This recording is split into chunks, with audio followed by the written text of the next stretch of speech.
Promoting awareness among students about sexually transmitted disease is an essential step towards the eradication.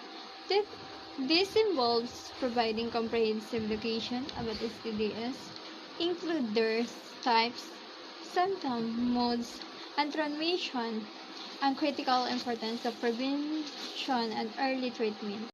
Encourages students to practice safe sexual behavior required a comprehensive approach that combines education, support, and access to resources. Here are some strategies that can help promote safe sexual behavior among students. Number 1. Comprehensive sex education. Implementing comprehensive sex education program that provide accurate, age-appropriate information about sexual health, include STD prevention, contraception, and consent. This program should focus on empowering students to make informed decisions and develop healthy attitude towards sexuality. Number 2. Open and non-judgmental communication. Create a safe and non-judgment environment where students feel comfortable to discuss sexual health topics. Encourage open dialogue between student, teacher, and healthcare professional can help address concern, clarify misconception, and provide guidance. Number 3. Assist to contraception and protection.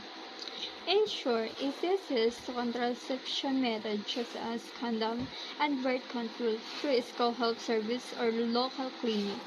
Provide information about words of consent, contraceptive, and promoting their use can help students make responsible choice. Number 4. Peer education. Engaging students letter and peer educator to disseminate information about safe sexual behavior. Peer lead initiative, workshop, and discussion can have a significant impact on student attitude and behavior as they can relate to the trust, their first experience, and advice. Number 5. Promoting consent and healthy relationship. Emphasize the importance of consent, respect, and communication in relationship. Teaching students about healthy relationship, dynamic boundaries, and the importance of mutual consent can contribute to safe sexual practice.